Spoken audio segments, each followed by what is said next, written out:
हमारे लिए कानून बने, जैसे SC/ST एक्ट बना है, आपको कोई घर से निकाले, आपके खिलाफ एट्रोसिटी करे, मारे पीटे, आपको जातिगत गाली दे, हमारी बहन बेटियों के विरुद्ध कोई गड़बड़ करे तो जनरल का, तो उसके विरुद्ध कड़ी सजाएं हैं, कड़े प्रावधान है। जनरेशन 25 साल जो जिस जमीन पे रह ले, जो आदिवासी परिवार में 3 पीढ़ी मानी जाएंगी और वो फिर उसका हकदार है। वो रिजर्वेशन आर्टिकल 15 और 16 के तहत जो SC/ST के लोगों को नौकरियों में रिजर्वेशन है, काम में रिजर्वेशन है। सरकारें हैं वो खास तौर पे भाषाओं को लोकल रखना चाहती है। तो हमारा अनुसूचित जाति जनजाति कमीशन है, उसने उल्टा इनका केस खारिज कर दिया। जो आदिवासी कमीशन हमारे लिए बना वो हमारे खिलाफ ऑर्डर देना बिना इन्वेस्टिगेशन के। बस आपने प्रशासन, वो प्रशासन जो उनसे मिला हुआ है उन्हीं के साथ मिलकर के आपने झूठा सच्चा 1 तारीख में केस बंद कर दिया।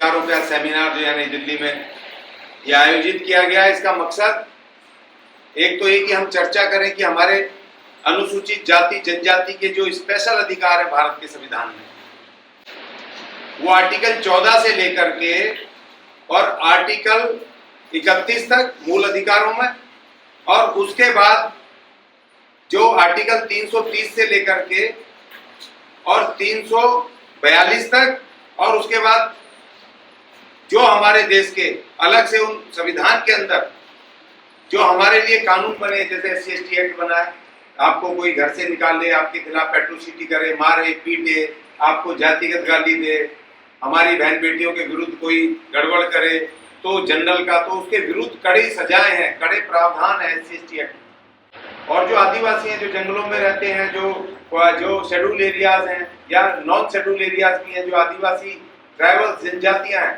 उनके लिए फॉरेस्ट एक्ट भी बना हुआ है स्पेशल रूप से, और उसमें बताया कि 3 जनरेशन 25 साल जो जिस जमीन पे रह ले, जो आदिवासी परिवार, वो उसमें 3 पीढ़ी मानी जाएंगी और वो फिर उसका हकदार है कि उसको जमीन का भी उनको पट्टा देना है, उनको फिर उसका अगर हटाना है तो उसको मुआवजा देना है, उसको रिहेबिलिटेशन करना है, उसका पुनर्वास करना है, और उसके अलावा जो जमीन जितनी उसके पास है उसका रिस्टोरेशन करना, उसको दूसरी जगह अपनी जमीन देनी आजीविका चलाने के लिए। और विशेष अधिकार ये भी है कि अगर SC/ST खासतौर पे जनजातियों की जमीनों को अगर कोई छीनता है तो वो आसानी से उसको ले नहीं पाएगा। ये स्पेशल अधिकार वो दिए हुए, खेती की जमीन है उसको वो किसी भी तरीके से भूमिहीन नहीं किया जा सकता। ये एक प्रावधान है भारत के संविधान में, भारत के कानूनों में जो SC/ST के लिए बने हुए। और इसके अलावा SC/ST के लिए जो अलग अलग राज्यों में उनके राज्यों के हिसाब से उनको अलग से उनके अधिकार बने हुए हैं। और भारत के संविधान में स्पेशल एक 5वीं अनुसूची है शेड्यूल एरिया, जो कि आदिवासियों के इलाकों को प्रोटेक्ट करने के लिए, जंगलों को बचाने के लिए और उनको प्रोटेक्शन देने के लिए आदिवासियों को, जिससे कि उनकी जमीनों को किसी भी तरीके से छीना ना जाए, उनको विस्थापित ना किया जाए, इसके लिए वो शेड्यूल एरिया बनाए हैं। ग्राम पंचायत के बिना ठहराव के वहां पर कोई भी, ना तो कोई वहां फैक्ट्री लग सकती है, ना कारखाना लग सकता है, ना कोई व्यापार शुरू हो सकता है, ना कोई वहां जमीन ले सकता है। ये कानून है क्योंकि ग्राम सभा को पावर दी हुई है वहां पर शेड्यूल 5 में। और उसके अलावा वहां आदिवासी जो है, आदिवासी जिसका घर है, जमीन है, उसकी भी परमिशन लेनी होगी, बिना उसी सहमति के बिना वहां जमीन नहीं ली जा सकती। ये इस तरह के बड़े कानून, जो एक अभी आप सुन रहे होंगे कि जो 6ठी अनुसूची है, तो 6ठी अनुसूची में असम है और नॉर्थ ईस्ट के नागालैंड वगैरह ये ऑलरेडी है। वहां तो 6ठी अनुसूची तो 5वीं अनुसूची से भी खतरनाक है। उसमें तो वहां पर कोई भी आदमी, बाहरी आदमी जा ही नहीं सकता, बिना, चाहे परमिशन भी हो ना भी हो, वहां जा ही नहीं सकता। इसीलिए अभी आप देख रहे हो कि जो लद्दाख की लड़ाई चल रही है वो 6ठी अनुसूची में आना चाहते हैं, क्योंकि 6ठी अनुसूची में आ गए भारत के संविधान की, तो फिर वहां पर लद्दाख पे फिर कोई भी जाके ना कारखाना लगा पाएगा, ना जमीन खरीद पाएगा भारी आदमी, ना कुछ कर पाएगा। तो इसकी वजह से वहां पर ये सारी लड़ाई चल रही है। तो SC/ST के जो विशेष अधिकार है भारत के संविधान में, उनको समझने के लिए आज हमने इसको बनाया। एक तो हमारा जो रिजर्वेशन है, वो रिजर्वेशन आर्टिकल 15 और 16 के तहत जो SC/ST के लोगों को नौकरियों में रिजर्वेशन है, काम में रिजर्वेशन है। आर्टिकल 16 जो भारत के संविधान का मूल अधिकार है, उसमें SC/ST के जो लोग हैं उनको विशेष इक्वल अपॉर्चुनिटी देने के लिए, उनमें नौकरियों में विशेष अपॉर्चुनिटी देने के लिए उसमें प्रावधान किए गए। तो ये तमाम प्रावधान है। हमें जानकारी ना होने की वजह से लोकल इलाके के वहां पर कलेक्ट्रेट के ऑफिसर और लल्लू पंजू आकर के वहां पर ठेकेदार और दूसरे लोग वो हमें डराते हैं, धमकाते हैं, क्योंकि हमें कायदा नहीं पता।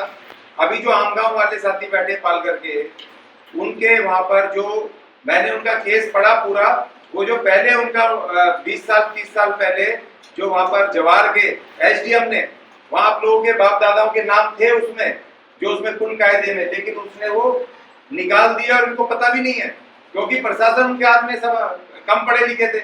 अभी थोड़ी बहुत पढ़ाई वहां पे आई है, लेकिन आज भी वहां पढ़ाई नहीं है। और दूसरी बात ये कि वहां सरकारें जो लोकल जो सरकारें हैं वो खास तौर पे भाषाओं को लोकल रखना चाहती हैं, जो कि वो कह रहे हैं मराठी सीखो, बस मराठी पढ़ो। मराठी पढ़ने से क्या होगा कि जो आपके राष्ट्रीय जो संविधान तो अंग्रेजी में लिखा हुआ ना, मूल संविधान, और जो उसको अब जाकर के कई भाषाओं में हुआ, और वो भी जो लिखने पढ़ने की मराठी भाषा है वो बोलने की भाषा से बिल्कुल अलग है। और इसी तरीके से दूसरे राज्यों में तमिलनाडु वाले कह रहे हैं जी तमिल में आप पढ़ाई करो, ये करो। तो भाई दिल्ली कैसे आएंगे हम? अब दिल्ली में जब आप नीचे से एक चिट्ठी लगाते हो, आप हाई कोर्ट में चले जाओ, मुंबई हाई कोर्ट में, आपके वहां लोकल प्रशासन में आप मराठी में चिट्ठी दे रहे हो कलेक्टर को, लेकिन अगर मान लो कलेक्टर ने आपकी बात नहीं सुनी या लोकल नीचे कोर्ट ने आपकी बात नहीं सुनी, तो उसके बाद हमें मुंबई हाई कोर्ट जाना पड़ेगा ना। लेकिन मुंबई हाई कोर्ट कौन सी भाषा में सुनता है? अंग्रेजी में। तो फिर हमें क्या चाहिए वहां पे? अंग्रेजी में हमें वहां पर वो हम तो समझ नहीं पाएंगे वो क्या लिख रहा है, क्या बोल रहा है, और जो पिटीशन है हमारी वो कोर्ट नहीं सुन पाएगा। और अगर मुंबई हाई कोर्ट ने अगर हमारी बात नहीं सुनी तो उसके लिए हमें कहाँ आना पड़ेगा? दिल्ली सुप्रीम कोर्ट आना पड़ेगा ना। तो सुप्रीम कोर्ट तो प्योर ही अंग्रेजी में बात करता है। तो भाई जो हमारी वहां पर जो व्यथा लिखी हुई थी नीचे कलेक्टर ऑफिस पे, एसडीएम के ऑफिस पे, जो हमने हमारा केस हमारे खिलाफ गया, वो तो मराठी में था, फिर उसको यहाँ पर अनुवाद करना पड़ेगा। तो जो हमारी मूल भावना 10 साल पहले थी जब हमने एप्लीकेशन लगाई थी, तो वो जरूरी थोड़ी है जो अनुवाद करने वाला उसी भावना को उसको लिखेगा अंग्रेजी में, फर्क पड़ता है ना। तो इसीलिए हमें शिक्षा से, खासतौर पे भाषाओं से, अंग्रेजी से, हिंदी से दूर रखा गया, जिससे कि हम राष्ट्रीय स्तर पर एक होकर के, जैसे आज आप दिल्ली में बैठे हो तो हमारी जान पहचान 10 साल से हम यूनियन के सिलसिले में दोनों साथी राजू दादोड़ा जी में काम कर रहे हैं, 10 साल से वहां इलाके में, तो इसलिए आपकी आवाज यहाँ दिल्ली तक पहुंच भी गई। अगर नहीं संपर्क होता तो आप दिल्ली आ पाते क्या? क्या आपको पता था कि दिल्ली में एक राष्ट्रीय कमीशन है हमारे लिए, जिसमें कि हम अपनी एप्लीकेशन लगा सकते हैं? कुछ जानकारी थी क्या? तो इसीलिए लोकल स्तर पे भी हमें भाषा के नाम पर, क्षेत्र के नाम पर, हमें जो वो वही पूंजीवादी मनोवादी सरकारें हैं वो हमें शिक्षा से वंचित रखती हैं, और राष्ट्रीय स्तर पर एक होने के लिए जो हमारी भाषाएं अंतरराष्ट्रीय, राष्ट्रीय और अंतरराष्ट्रीय भाषाएं, उनसे हमें दूर रखती हैं और उसका फायदा उठाती है कि आप तो मराठी में ही बोलो, आप मराठी में बात करो, जिससे कि हम राष्ट्रीय स्तर पर या दिल्ली तक ना पहुंच पाए। तो ये हमारी तमाम समस्याएं हैं। और माननीय सुप्रीम कोर्ट ने भी अब कह दिया है कि जो एफआईआर SC/ST एक्ट में होगी अब उसमें गिरफ्तारी होगी और जमानत नहीं मिलेगी। अभी ये भी हो रहा था बीच में कि किसी को अरेस्ट कर लिया, बड़े आदमी को, तो पुलिस वहां पर, पुलिस की मिलीभगत से, और वहां नीचे कोर्ट में जाकर के, क्योंकि जाति देखते ना मिश्रा जी, वर्मा जी, ठाकुर साहब, फलानी साहब, गोयल साहब, तो फिर वो वहां जाके जज वगैरह भी ज्यादातर वही बैठे हैं, तो वो देखते अपना ही बंदा है, अपना मानुस है, तो जमानत दे दो, तो वो नीचे लोग दे देते थे जमानत। तो अब सुप्रीम कोर्ट ने कह दिया कोई जमानत नहीं होगी। तो ये बड़ा एक बड़ा बदलाव आया है कि सुप्रीम कोर्ट को इसलिए आया बदलाव, क्योंकि देखो जब आपका आदमी बैठा होगा जब भी आपके हक में बोलेगा ना। अब देश के जो माननीय हमारे मुख्य न्यायाधीश हैं वो गवई साहब, DR गवई साहब, डॉक्टर गवई साहब, जो अभी मुख्य न्यायाधीश हैं भारत के सुप्रीम कोर्ट के, देश के मुख्य न्यायाधीश, वो हमारे SC/ST वर्ग से हैं। वो भी महाराष्ट्र से ही आते हैं, लेकिन वो SC/ST वर्ग के हैं। और इसीलिए जब हमारा भाई कोई होगा, भैया उसको पीड़ा ज्यादा होगी ना अपनी, तो इसलिए अपनी पीड़ा है तो उन्होंने स्पेशल लाइन कह दी है कि अब SC/ST के जो मामले दर्ज होंगे उसमें कोई भी कोर्ट जमानत ना दे, ये स्पेसिफिकली उन्होंने इस बात को कह दिया है। तो ये हमारे लिए बड़ी बात है। तो इसके साथ साथ मैं बात कर रहा था कि ये SC/ST की उत्पीड़न बहुत ज्यादा बढ़ने के खिलाफ बहुत एट्रोसिटीज हो रही हैं। और अब एट्रोसिटीज कैसी हो रही है? देखो, अनुसूचित जाति के लोगों के पास तो जमीनें हैं नहीं। जो अनुसूचित जाति के लोग हैं 99.9% लोग भूमिहीन है, और उनके बाप दादे शहरों में आ गए थे तो उनको काम वाम मिल गया तो वहीं सेटल हो गए। गांव में भी SC ST अनुसूचित जाति के लोग बहुत कम हैं, और जो है भी उनके पास खेती की जमीन नहीं है, उनके पास घरों की जमीन नहीं है। झुग्गी झोंपड़ी कहीं बनाई थी पहले तो उसके वो प्लॉट दे दिए थे 12-14 गज के, 25 गज के, वो भी जंगलों में दिए थे। अब जब शहर बढ़ा है तो तब जाके मेट्रो और बसेस दुनिया भर की सड़कें सुविधाएं हुई है, नहीं तो 20 साल जो हमारे पूर्वज थे उन्होंने साइकिलों पे धक्के खाए, बेचारे परेशान रहे। और अनुसूचित जनजाति के जो लोग हैं उनके पास जमीनें थी, जंगलों में रहते थे, उनके पास कुछ जमीनें थी। अब जो ये आ रहे हैं नए प्रोजेक्ट आ रहे हैं, चाहे ये नेशनल हाईवे बना रहे हो, चाहे ये बुलेट ट्रेन बना रहे हो, चाहे ये बंदर बना रहे हो, बंदरगाह बना रहे हो समुद्र के अंदर, तो अब उसके लिए किसकी जमीनें छीनी जा रही हैं? आदिवासी। और हम कह रहे हैं कि भाई जमीनें, हम मना नहीं कर रहे हैं कि आप जमीनें मत लो, लेकिन भैया जो कानून में प्रावधान है भारत के संविधान में कि अगर हमारी जमीन ले रहे हो, हमारे बाप दादे इन जंगलों में बरसों से रह करके इसको प्रोटेक्शन दिया, इसको अगर आप ले रहे हो तो भाई हमें हमारे मुंह मांगे उसका एक तो पैसा दो, दाम दो। दूसरा ये कि हमें जमीन की जगह रिस्टोरेशन ऑफ लैंड, जितनी हमारे यहाँ जमीन ले रहे हो खेती की और घर की, हमें उतनी वहां पर जमीन दो दूसरी जगह। और तीसरी बात ये कि जो हमारी जो घर की जमीन ले रहे हो और जमीन उसका मुआवजा भरपूर चाहिए, प्लस हमें रिहेबिलिटेशन, हमें रहने की जगह, पुनर्वास पूरा चाहिए। तो हम आपके रास्ते में रोड़े कहाँ बन रहे हैं, लेकिन आप हमें हमारी जमीन भी छीन रहे हो, आप हमारे घर भी छीन रहे हो, उल्टा हमें ना मुआवजा दे रहे हो, ना पुनर्वसन दे रहे हो, ना हमारी जमीन की जगह जमीन दे रहे हो। तो भाई ये तो फिर हम बर्दाश्त नहीं करेंगे। ये होनी चाहिए बर्दाश्त? क्या ये बर्दाश्त नहीं होनी चाहिए ना। तो और सदियों सदियों से हमारे बाप दादा यहाँ पर रहे। अभी आम गांव वाले, इनके 150 सालों से इनके लोग, इनके बाप दादे हमारे रहे, पूरा रिकॉर्ड है। अगर वो 1993-94 में अगर जवाहर का SDM अगर वो इनका नाम नहीं निकालता तो इनको कुल कायदे में भी था उस जमीन पे, था ना। तो उसको इन्वेस्टिगेट करने की बजाय जो हमारा अनुसूचित जाति जनजाति कमीशन है उसने उल्टा इनका केस खारिज कर दिया, एप्लीकेशन खारिज कर दी। तो हम उसके खिलाफ हमने विरोध को दर्ज कर दिया है। जो आदिवासी कमीशन हमारे लिए बना वो हमारे खिलाफ ऑर्डर देना बिना इन्वेस्टिगेशन के।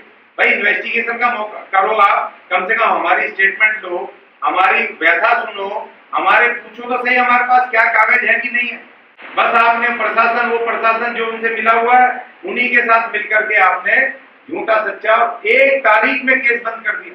2021 से हमारा केस लगाया दिल्ली राष्ट्रीय कमीशन में, और आपने सिर्फ 1 तारीख लगाई 24 जुलाई की, और उसके बाद आपने उसको खारिज कर दिया 24 जून की तारीख लगा के। और आपने नवंबर में आपने 18 नवंबर को ऑर्डर निकाल दिया, उसको 18 सितंबर को कि भैया इनका केस, और सीधा सिंपल 2 लाइनों में कलेक्टर को लिखा, मेरे नाम पर भी ऑर्डर नहीं है, कंप्लेनेंट के नाम पे भी ऑर्डर नहीं है, पहली बार इतिहास में हो रहा है। वो कलेक्टर के नाम और SP के नाम सीधा लिख दिया कि हम इस केस को बंद कर रहे हैं, बस इतना सा।